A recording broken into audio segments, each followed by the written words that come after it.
Hey everyone, it's Baden Schaff from Albert Park Driving Range, and we've got the one and only shark eater, Craig Spence here on the line. How are you, Spencey? Good, Shafi. Good to be with you. It's good to see someone else's face other than just my wife and my children. I know. Not that there's anything wrong with my wife and my children, but no, it's good to get amongst like-minded people and talk golf for an hour. Yeah, I know. It's going to be great. And we're going to talk about a whole bunch of things here. As you probably know with Craig, he is quite good at his stream of consciousness. So he's just going to come out with absolute nuggets the whole way through it. But what we want you to do is also ask us any questions. So we've got people flooding into the webinar, which is really, really cool. Anyone out there want to ask any sort of questions, just let us know and we'll either answer them as we're going or we will sort of do a little session towards the end of it. But what we want to do today is talk about how we're going to use lockdown to change your game for good. And this sort of came about because I was speaking to Craig the other day, and I think in a moment of pause, he's had an epiphany really about. And I would agree. I've sort of had the same sort of thinking over the past few weeks. I've been thinking maybe about this for a long time, and it's consequently we built, Skillist, and there's a lot more sort of online coaching and stuff going on out there. But you and I were sort of just talking the other day how this has completely changed the way you think about practice, your practice, and how you've been trying to integrate a few changes while you've been practicing at home. How you think about coach-student interaction, how you think your students should be practicing more, and I think that it's probably a really good way to start is to get into the story you were telling me about when you were 22, I think, and you were a very good junior player, but you almost had a self-imposed lockdown for Yeah, about 4 weeks where you were yeah, like, okay, this isn't working. I'm changing the way I'm thinking. Do you want to start talking about that? yeah. No, it's a really good place to start, Shafi. And yeah, I was 22. I just turned pro. I was now out with the big boys on the Australian tour. And to be honest, I was a pretty reasonable tee to green player, but my biggest weakness was chipping, putting, and pitching, really. So the shorter parts of the game. And hopefully my story is a good segue into what we can talk more about. And I I self-imposed an isolation period at my parents' house, and after about 2 weeks, my dad called me into his office and said, "What the hell are you doing? You're just sitting around here doing nothing. Right. What are you achieving with your life?" I said, "Don't worry, Dad, I've got it under control." Um, but what I decided was that I was practicing all day, every day, and my short game was not getting better. And I think that this is the big question for our students, for golfers. What is it about this game that makes it so difficult to get better? So I sat down and I said, why am I not getting better? I'm not getting better at putting, which I should be because I'm practicing it. I'm not getting better at chipping. I'm still as scared over certain chips. I still, duff the occasional shot, and I don't get up and down. I don't chip close enough. And pitching, I don't make any birdies on the long par fives and the short par fours. And for our listeners, I was finishing around 100th on the Australian circuit. And I sat down and I said, well, what are some things that I can definitely do to make myself better, right? And really the answer I came up with is I could go and work on my technique every day, but I'm not convinced that that's going to make me better unless it's the perfect approach to my technique.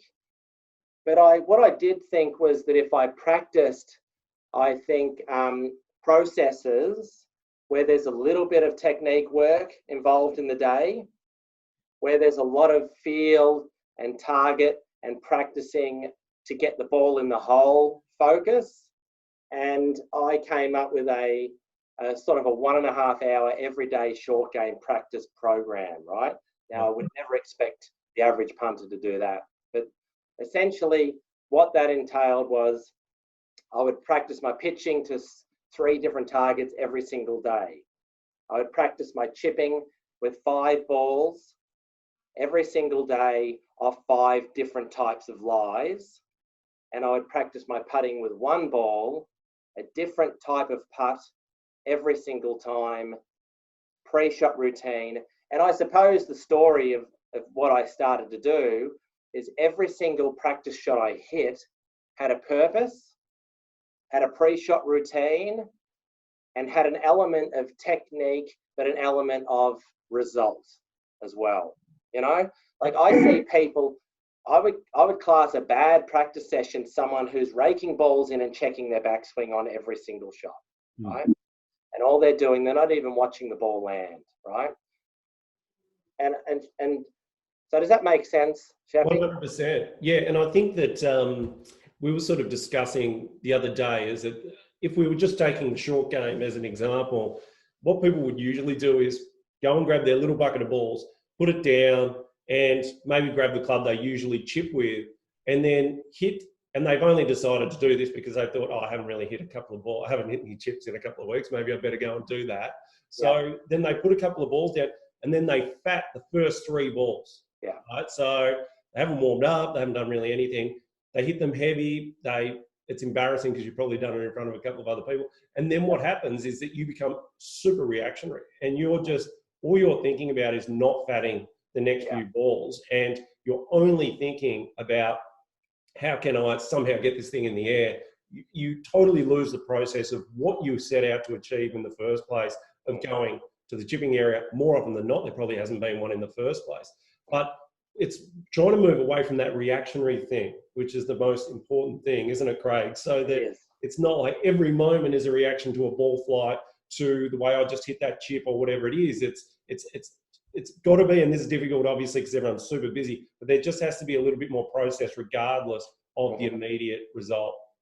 So if I use my my chipping approach, I think is the best illustration of the changes that I made. Yeah.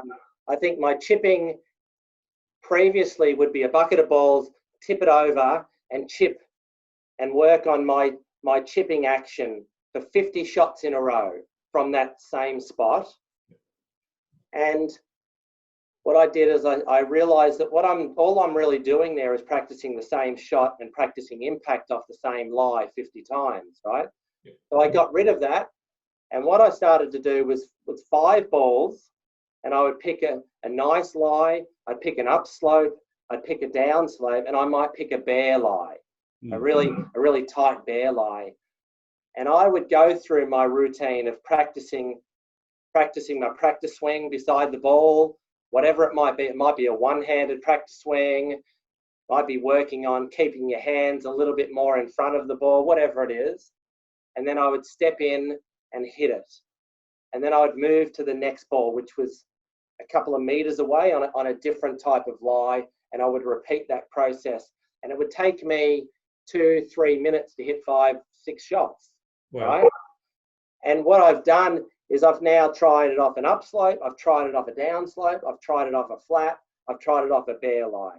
And I'm at Albert Park driving range. I've used that short game facility, and that's a basic one, but I can use that. I can find all kinds of different lies just around a simple public green. So there's no shortage of creativity if you look for it, you know. And so when you did that, you went from, what was it, 100 in the country or something to number 2 on the order of merit. So you actually turned a complete weakness into a strength. I did. I believe that chipping probably became the best part of my game, and bunker play. I got to 3rd on the money list. The next, about 18 months later, I was 3rd on the money list. So it's a significant jump. And it was the attention to detail. It was the process. And I understand that we're talking here, Shafi, we may be talking at a fast level, but this is where I think each individual can sit down with their coach, you, me, whoever it might be, and simplify it and come up with a really specific program that you do for a certain period of time and then adjust it as you go, you know? So how does that, if we move that beyond the short game area, which is obviously what we want everyone to work on, people often don't, you know, because of time restrictions and things like that, they don't work on it often enough. let's move into the academy and what we see every single week. And, you know, I think it's a consequence of the way we were trained to teach and the way students want to learn and things like that. But there's no doubt that it is that reactionary thing, isn't it? Where people come in for their 1 hour golf lesson, they hit balls, it might be slicing, you react to that and you try and change that. As you said, people stand there, look at their backswing. How do you think people should be thinking about their golf lessons from this point going forward? Like, what can they do with their coach for the actual hitting of the golf ball, trying to change their ball flight going forward? Well, you know, you and I chatted over the last few days about what we might talk about today, and something struck me at that time is that often the argument for our regular type golfer is that it's okay for the better players to talk about, you know, a certain way of practicing because they're more talented, right? So they can do things that I, as an average punter, can't do. But I want to give you two examples. And Ian Baker Finch and Seve Ballesteros were possibly as talented as anyone gets. And both of those, particularly Ian Baker Finch, who are Australian, obviously an Aussie, they completely lost the ability to hit the ball within QE of their target, right? And so what that illustrates is that when you do start to get very conscious of overthinking technique and taking your mind to a certain place where all you're thinking about is your backswing and your golf swing, we know that doesn't work. We know that is a great way to become worse. Right. So what I think that golf pros, teachers, and students need to do better is implement technique, sure, implement golf swing changes, but always be referring back to how does this fit in? What am I focused on? Am I actually focused on hitting the ball? Am I focused on where the ball's going? Am I focused on a general trajectory, you know? For some people, it's as simple as thinking, hit the ball, right? I've heard some of the best players in the world just say they concentrate on hitting the back of the ball, you know? Other people are much more focused on ball flight and the ball taking off. So again, if we talk about the pre-shot routine, Baden, it has to be whatever technical changes you're making with your coach, there needs to be an approach that okay, I've done my drill work, but now I'm hitting the ball. I'm actually focused on hitting the back of that ball and sending it towards the next target, you know? And if I can't do that, then I need to adjust something. I need to adjust either the technical element or I need to adjust my focus on how I'm focused on actually the important part, which is the ball striking. Does that make sense? Yeah, absolutely. And I suppose what I'm always trying to do as well is like think about, in a practical sense, the average player. Okay, so if we talk about the average player, which is you know, someone who's a member down at Kew or Greenacres or down at Kingston Heath, whatever it might be, it is a very different experience to being an elite player like you were, right? So where, you know, you've got lots of time and things like that. The thing I've always said, right, and this is probably quite controversial at times, is that your Saturday round of golf is potentially the worst thing for your golf game. Yeah. So and the reason I say that is because what I know for a fact from my experience of teaching people is that when they come to me, I do sometimes change people's technique. So I might change the way they set up. And you know what it's like in the golf swing. As soon as you change something that feels like this much different, it's actually this, you know, sorry, the other way around. It looks this much different on camera, but it feels this different. Like it just feels radically different. So you give people some different feels. They maybe hit one bucket of balls in between time, and it's like, wow, it's coming out quite well. You know, this is good. I'm really enjoying this. And then they stand on the first tee with their playing partners at Kingston Heath on Saturday, and I've given them this golf lesson on Tuesday. They've hit balls once in between time, and they're standing there and they're like, shit, I'm just going to go back to what I was doing because it feels like I can get it down there somewhere, which is totally understandable. But it just means that everything just reverts back. Yeah, it does. I've even had students say to me after I give them a lesson and their ball flight's improved out of sight, it's like they're loving it, and they turn around to you at the end of the hour and go, okay, so what should I do on Saturday? Yeah, Like, yeah. it's a good question. Like the answer that I'm always going to say is, you do exactly what you're doing right now. You don't give a shit about what everyone's saying or what your playing partners are thinking, and don't worry about the bunker on the right and those things. But that's not what the average golfer does. They go out there, they worry about their score, their playing partners. How do we manage all of this? Like, how do we get? Do you tell students don't play on Saturdays? Like, if you give them a big change, and how could people manage that process better? I think that the introduction to the golf course needs to be a little different, and it might be, okay, somebody is taking lessons because they're invested in trying to get better. So let's use our introduction to the golf course as part of the improvement process, not as part of the, I guess, don't let it break you. Don't let it break you. Yeah. So if you're a member at Q or Metro or Coringal or Colac Golf Club, wherever it is, my thoughts are always start off smaller and easier and build it up, right? So what does that mean? It might mean 2 balls, 6 holes, Friday night, Colac Golf Club for me, where I grew up, Huntingdale later on for me in Melbourne. Pick a quiet time, a couple of balls where I can take it slow. I don't want people behind me.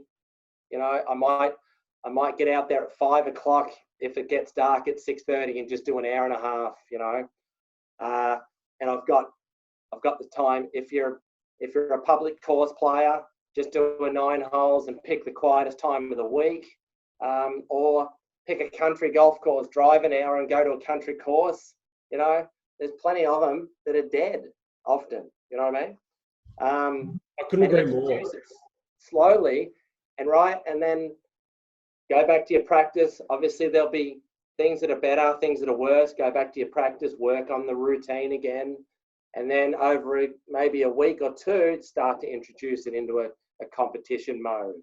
Yeah, I couldn't agree more, and I just don't think it happens at all, to be perfectly honest. Like, I don't know how many people you teach that just take themselves off, and I know everyone's got time restrictions, and it might even mean sacrificing your Saturday round of golf because you've got to, look after the kids, or you've got to do whatever it is, work or things like that. But I think there is a lot of value in sacrificing the average, just, your Saturday round or your fortnightly round or whatever it might be, because it's all, like, in my experience, it's the people who always come to me and say, okay, I'm ready for an overhaul, right? Yeah. I don't care what, I am so sick of my ball flight. I'm so sick of my results. I can't hit a lob wedge out of a bunker. I blade. Let's do it, right? And they say, I don't care how long it takes. It's those people who do sacrifice their rounds and they get it really quickly. Yeah. It comes to them fast because they have sacrificed all those things. And when I say fast, I mean 3 months, 4 months, 5 months. In my brain, that's very fast, right? Yeah. So, and it's because they've sacrificed all that stuff and said, look, I don't care. I want to get better. I'm going to not play on Saturday. It's the people who they sort of still want to have 36 points on Saturday with their friends that never get it. Like, it's actually impossible. And the problem is that it's also a case of, I don't want to say it's a waste of money because, hopefully we're providing great service and it's a great interaction and all those things. But if someone comes and pays $150 for a golf lesson, then on Saturday sort of just go and do what they always used to do, it's almost like throwing money down the toilet. So, I would just say, if anyone is out there, take 2 balls, as Spency said. I do it myself all the time. I go up Central Victoria. My folks have got a place up there. My favourite time in the world is dropping 2 balls and walking around on my own and experimenting and being able to hit shapes on certain holes and feeling more comfortable doing that and taking it to the course that way. But I can't emphasize enough. It's the people who say, I'm going to take more time, that generally get it relatively quickly, and the people who want it a little bit faster that never actually get it at all. Yeah. So, what that makes me think about is, I'll be in a lesson, have someone hitting the ball well, practice mat. And then often what I'll say is, let's go over to the grass, and we might hit off a couple of different types of lies and even a downslope, right? And the quality will drop by 50%, you know? And what that's saying is that as soon as you add in an element of different slope, different environment, not to mention on the golf course, you now got left to right wind, right to left wind, you know, bushes on the right, bushes on the left, whatever, hazards. The reality is that you're dealing with a different beast, and to expect it to be the same as it is on that mat immediately on Saturday is, you're kidding yourself, right? So what you've got to do is you've got to get it right on the mat first, and get your process in the right position, where you're happy, and then you've got to introduce different environment, different, more inconsistent environment, even maybe hitting the different targets at the range first, right?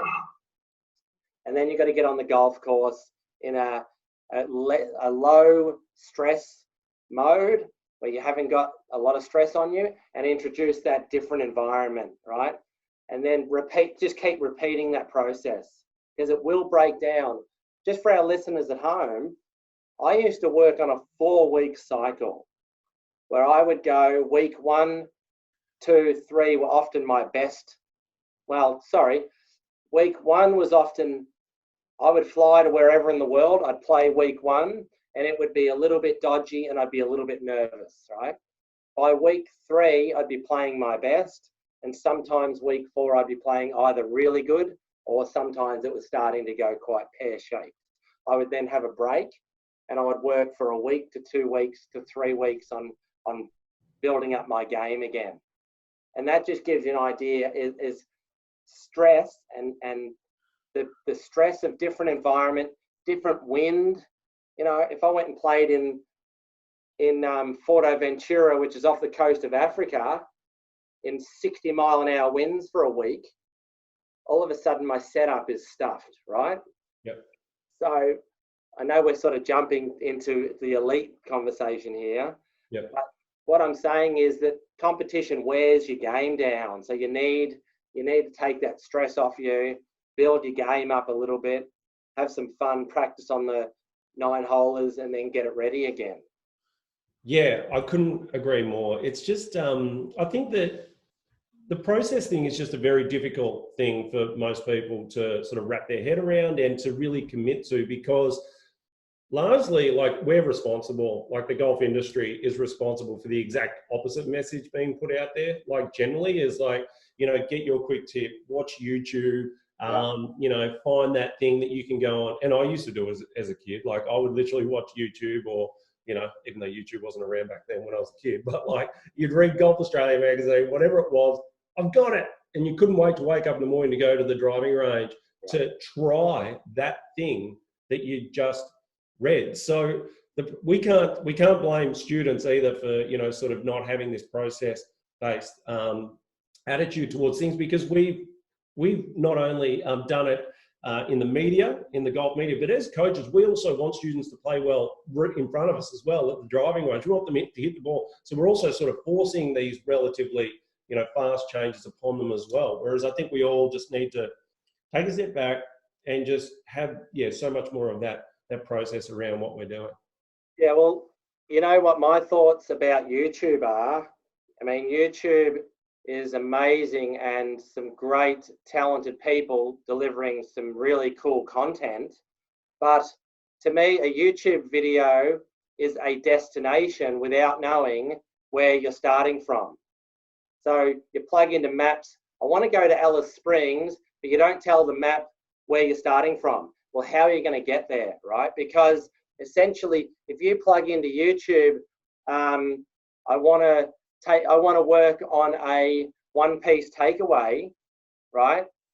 Well, how do we know that that's going to help you? That might be the worst thing. Or I need more rotation. Plug into YouTube, rotation, extra rotation. How do I get it? And you already turn 375 degrees. So because someone said to you, you should turn a bit more.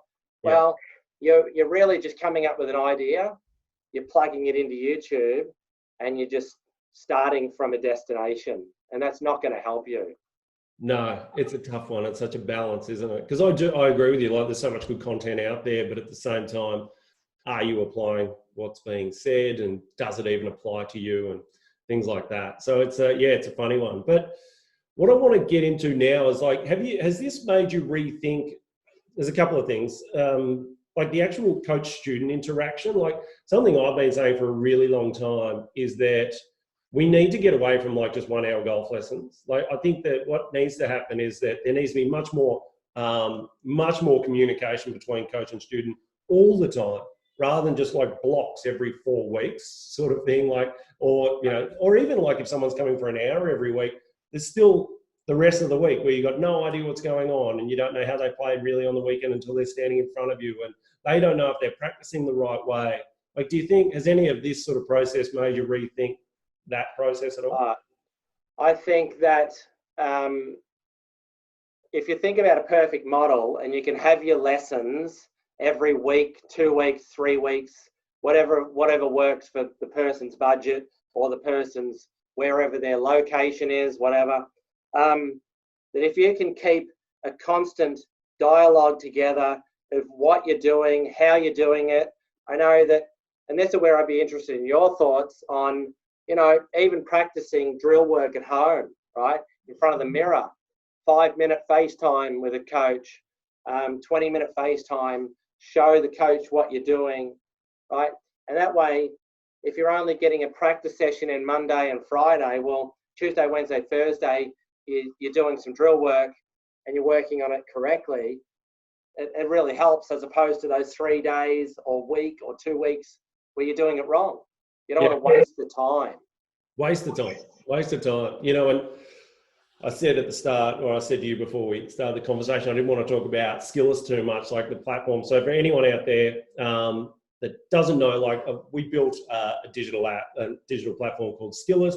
And effectively what it is just this really big online coaching platform, which is it just breaks down all geographic barriers and time and place barriers. Like, so what we've got is students and coaches interacting all over the world, but they're doing it potentially on a, every second day basis. So we've gone from this current model where the only way you can learn from your coach is to book in a lesson, go and see them, and spend an hour with them, and it has to be an hour because that's what you book in, and that's how it fits into the schedule. And then you only get really back to see that coach every 4 weeks or whatever it might be because of a cost thing, a time thing, not knowing if you're working on things the right way. So that's sort of the current model, a little bit of the old model. To now, we've literally got students that they've got a digital consultant now. So that's the way we're sort of looking at it, Craig, is like you're not just a coach, you're a consultant on everything, and you can refer to that coach all the time. And I think that there's no doubt going forward, like in our analog, being taught or teaching in person experience, there needs to be some sort of ongoing service to our students just to ensure that they're working on things. It's all because they don't need an hour. I've got students that would just be desperate to be able to look into a camera, as you said, and just say, "Is this right? Is this right?" And then move on from there. Yeah, well, so talk us through, and this is important. So somebody's making practice swings at home, somebody's hitting balls in a net at home, or somebody's hitting, plastic balls around the backyard. Is it as simple as they just sit their camera up against the wall, stick it on a tripod, stick it on a chair, and double check that they're actually working the movement correctly? Is that how it works? Yeah, exactly. So we've got, like, in the app, we call it asynchronous and synchronous component, right? Where as a coach and a student, if it's because we've got people working in all different time zones all around the world, as a student, if I've got 5 minutes to go out and hit balls in a net, which I actually have out there in my garden, I can just lean the phone up, film it, send it over to my coach, and then the coach has got all the tools to analyze it, make sure you're working on the things the right way. But then we've also got a Zoom integration in the app as well, where you can literally organize a synchronous time where you can get together and do it in real time. So you can literally hit balls in front of your coach in real time in a FaceTime session. And the cool thing is you can actually share the screen and you can show the person's swing, and like, so while they're hitting balls, you're analyzing their swing and things like that. So so that's exactly what's happening. So slowly the learning process is completely changing, and I just think that for value for money for students, like I think is just outrageous, because it goes from spending $150 coming back in 3 weeks, not integrating things the right way potentially, and then now being able to pay a subscription and interact with your coach all the time, so that the learning process condenses and you know that you're never off track, which I think is something, we'll definitely be like providing our students going forward in person. Yeah. So I think that the main message for me is that during this down period where no one's playing golf other than hitting balls at home, if you're lucky enough to have a net set up or something, is to ask yourself, why am I not getting better? And if someone's listening to this and they're going, well, hang on, guys, I'm improving all the time. Perfect. Keep doing what you're doing, all right? But essentially for me is, if you're sitting at home and you're going, I just haven't gotten better over the last, think about where in the breakdown, where is the process breaking down? Why? And I think that we can really, when we all get back and running, guys like you, myself, can really sit down and structure a program, a pre-shot routine, and a style of practice that incorporates using the practice fairway and the driving range and the golf club the right way, gets you focused on your technique, but also the simplicity of hitting the ball, and get you thinking the right way. We don't spend enough time focusing on our mental approach to practice overall. 100%. No, I think that's great. We've got a couple of questions coming in as well, Spence, and if anyone out there has any more questions, let us know. But what would you, so Anita was asking how, if someone has no space at all at home, like they've got their lounge room and that's it, and they can't even swing a golf club in that space, how would you suggest that they can continue to work at their game? Well, first of all, I've never seen a ceiling where if you grip right down on a pitching wedge or a sand wedge, and I mean grip down almost on the metal, where you're just holding the lowest part of the grip, I've never seen a ceiling that would be lower than that point. You know what I mean? So, sorry, my son trying to come in on the Zoom. So anyone can grip down on a pitching wedge and make practice swings at home. Alternatively, usually go out in a courtyard or go out on a backyard preferably, and use the mirrors, your windows as a bit of a mirror. That could be good. But if you're in an apartment, you can't do that. But I would think gripping right down on a wedge. If that doesn't work, you can. What we've done in the past is cut down really small clubs for people. So it's almost, if you can imagine, it's a 7-iron that's about a couple of feet long, and it's designed for just to be able to swing at home, because we love the game so much. It's a lot of fun. Just on that as well, Craig, like I think that the problem with just doing stuff inside is that people assume that if they're not hitting a ball, they can't be really getting a great result, or they can't be getting a lot of improvement, because the tendency is, exactly as you said, is to be reactionary. Is that every student, and I'm the same even when I hit balls, is that if you hit a good one, you think you made a good swing. So basically you need that feedback of the ball flight or the feeling off the club face to give you the feeling that you're actually making some progress. So as soon as you move that stimulus out of the equation, students don't have anything to go off. They just they feel like I'm just there in blind faith working on my golf swing here. And the analogy that I always make is the Karate Kid, right? So Daniel, wax on, wax off. And, Daniel, he's standing there, wax on, wax off, and then he's painting the fence. And he turns to Miyagi and he says, I'm just your slave. You're just treating me like your slave here. And then Miyagi starts pulling all the maneuvers, and Daniel's got, it's already inbuilt. It's already inbuilt because he's been training the body to do things the right way. And I just can't, there's another story actually. Paul Gow, I don't know if, Gowie, the great man. He broke his arm one year, right, where he was, I can't remember what year it was the year of the Canada Challenge when he came out and like had a 60 off the stick. Yeah. Prior, the 6 months leading into that, he'd broken his arm, right? And so all he could do was stand in front of a mirror for like 6 months, like as he got his strength back into it. And that's all he did. He couldn't hit balls. And his first competitive tournament back, he shot a 60, right? And it was not because he was out there grinding away nonstop and hitting millions of balls. It was actually the exact opposite of that. He'd just been standing in front of a mirror, training his body to do all the right stuff. And I just cannot emphasize how important that is. I do it all the time. You can probably, this is my giant mirror you can see here behind me. And I've got my bag here. You can see my tour bag there.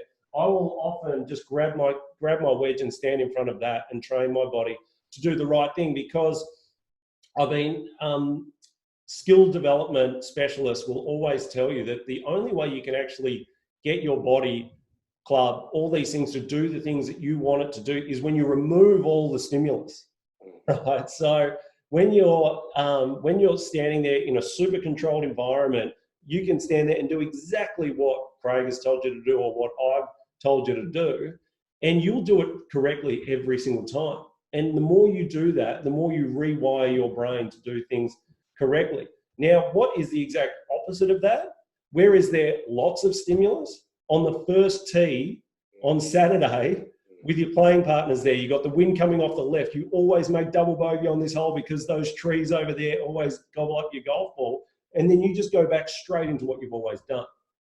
So just getting, sort of reiterating that point again is that at home, you don't need to be hitting a lot of balls, and this is obviously applies for your putting and your chipping technique, everything, to get things really, really good and to retrain the way your body works, because it removes all the stimulus. So it's actually, you've just got to do it in, blind faith a little bit that this is going to help me long term.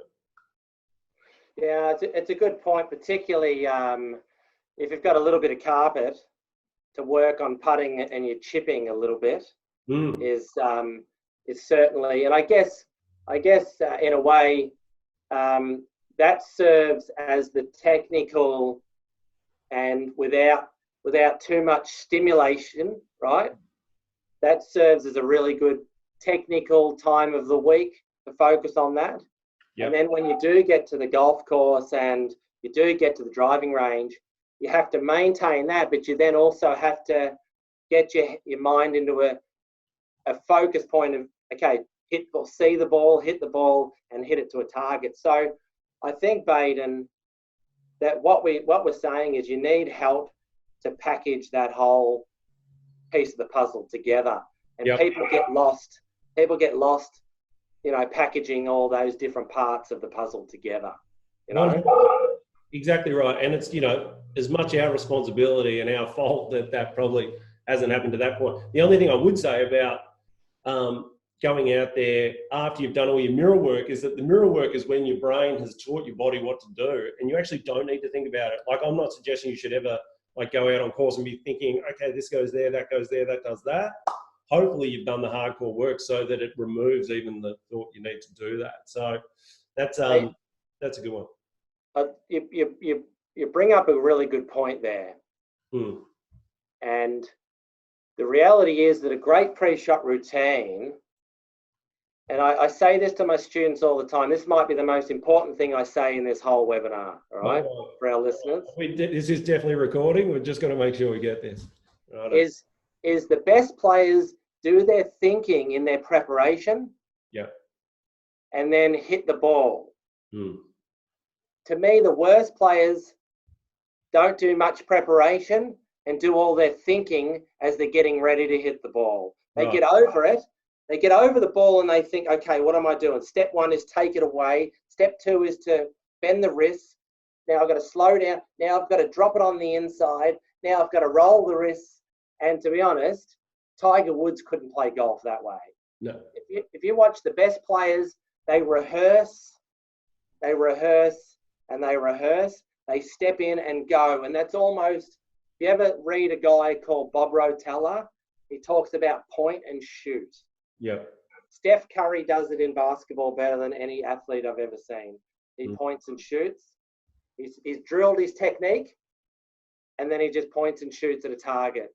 And I know that great athletes are at the pointy end, and then we work our way down. But the process and it's the same. It's just it's not going to be as effective because you're not as good as they are, but it's the same process.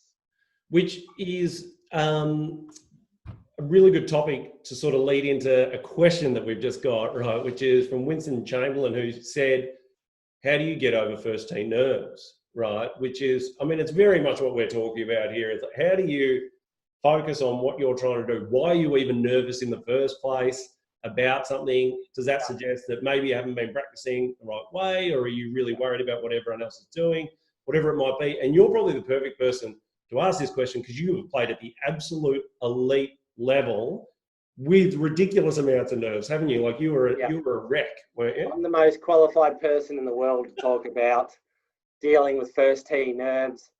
I almost used to lose control of my bodily functions, if that's not too rude to say. All right. Did it actually feel it was that bad? Was it? My heart rate used to get off the spectrum. I never had it tested, but I don't think I wanted to. Right. But I'm talking body, legs shaking, entire hands shaking uncontrollably, and the heart absolutely pounding out of your chest. And I mean, to be honest, a lot of people ask me why I don't play pro golf anymore. To be honest, I was so sick of that. I was so exhausted from the nerves and the pressure of trying to make cuts, trying to qualify for tournaments, and then trying to make money. I just got tired of that and I was exhausted, to be honest. But the answer is... Can I ask a question, like even like the dealing with it thing? I suppose that's probably going to be part of it, but like what made you so nervous? Like what was it? What do you think? Like have you been able to really pinpoint? Has it been standing in front of other people? Has it been, trying to make your country proud or your parents proud? Or was it I needed to make more money? Or I would say there's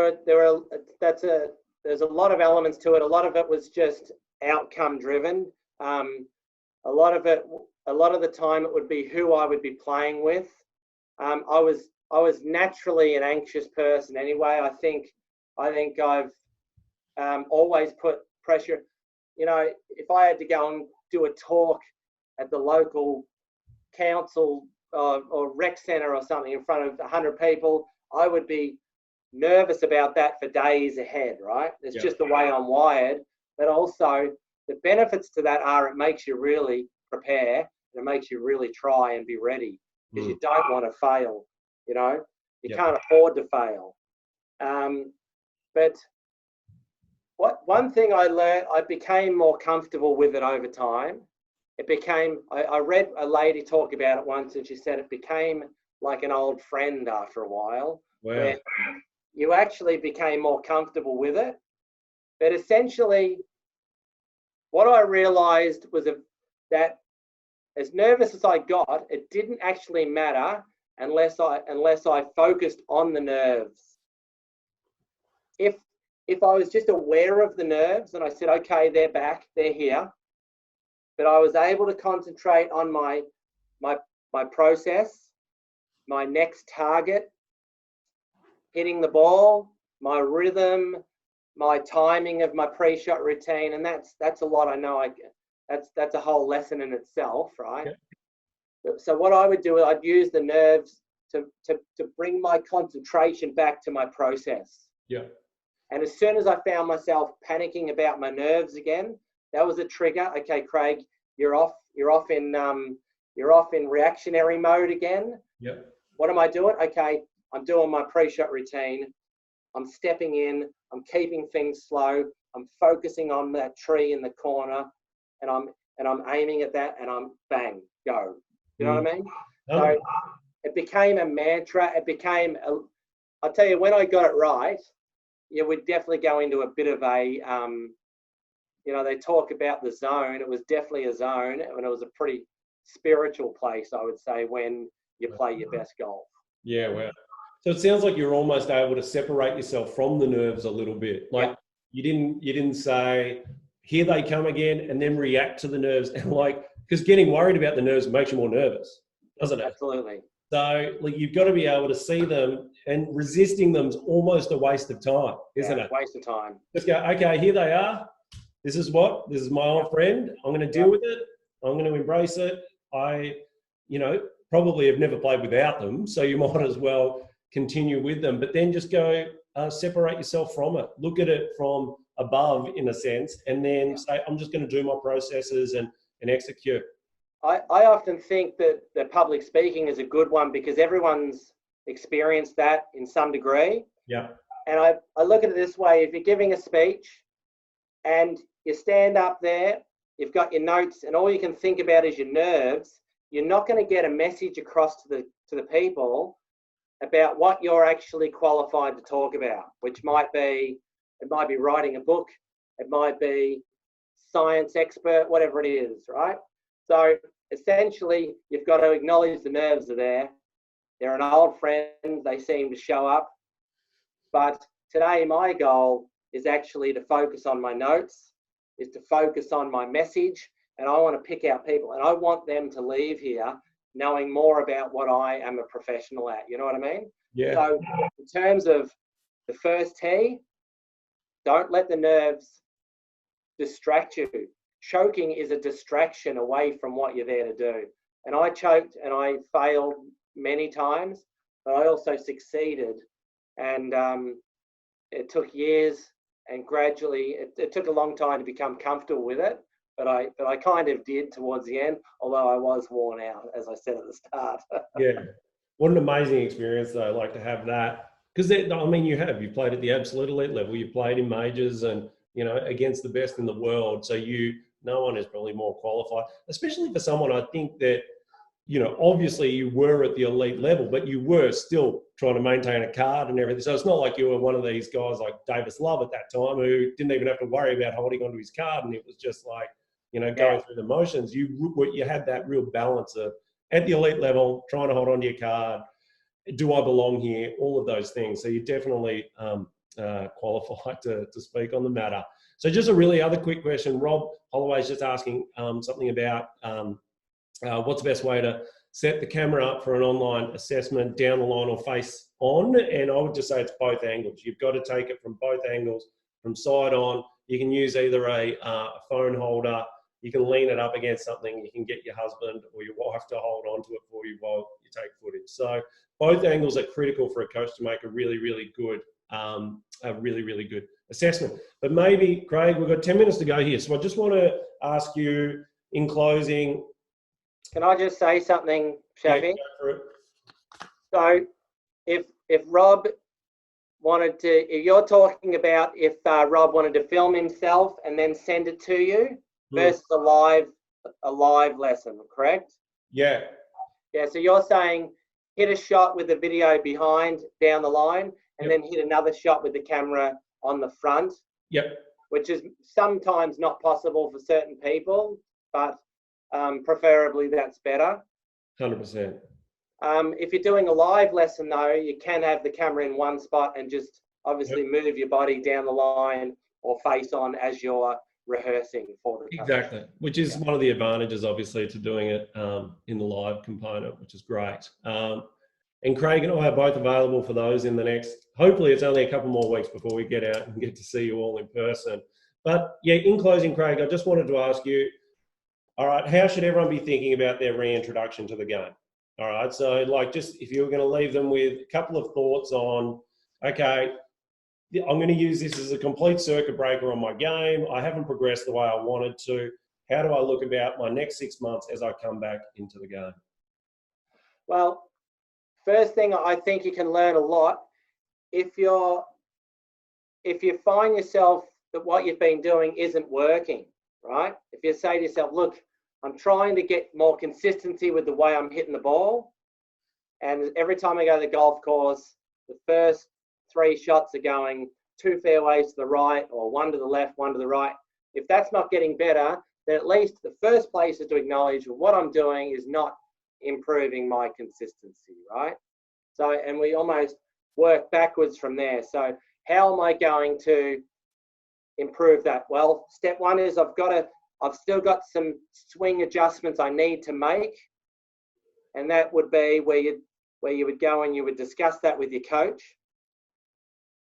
But if we're going to be honest, we have to say that also I think my focus to my practice and my focus to hitting the ball to a specific target needs to improve as well, right? Mm. Let's face it, people can get better just by practicing when they're in the right frame of mind, right? So you might say, I'm going to spend part of my time on my swing, but I'm going to spend 50% of my time really concentrating on hitting the ball in specific areas. I'm going to pick out targets. I'm going to, and if that's not working, then I need to circuit break. And I suppose what I'm saying is, let's get a plan. And let's actually execute it rather than getting 15 shots in, you've duffed 3, and you're back to the old reactionary, okay, I need to take the club further outside. I'm doing that again. And, you know, it just spirals downhill from there. So commit to some swing change that's been given to you by somebody who actually knows what they're talking about. But then you as a player commit to 50% of your practice at least being really focused on hitting the ball to a target. You know what I mean? 100%. Yeah, absolutely. And I would just say to everyone out there, just be patient with yourself as well. Like, it's just, it's all achievable. People can get, I would say out of all the sports in the world, golf is one of those games you can get really good with not a lot of talent, right? Because it's a controlled environment. The ball sits on the ground. You can train your body to work, you know, the right way. It's not like cricket where it's coming at you at 160 Ks and you've got to flick it off your nose, or, you know, Aussie rules and you've got to be able to run 100 meters in 10 seconds sort of thing. It's one of these games that, given the right technical proficiency, you can get really, really good. So you just need to have that little bit of process about what you're doing. Take your time and know that, like, in my mind, 6 months is not a long time to really, you know, step back and say, okay, I'm only going to play every second week instead of every week. I know obviously we're paying our membership fees and things like that, but I just think that everyone really needs to give themselves a lot more time, patience, and understand that it takes time. Nothing comes fast, and we just need to move away from that quick fix thinking. And I would probably say this too, Baden, and is when you go back and you know your first practice sessions at the driving range or the local practice fairway, or first 9, or yeah, preferably you start off at a range or a practice fairway. To start off small, you know, hit some nice smooth wedges.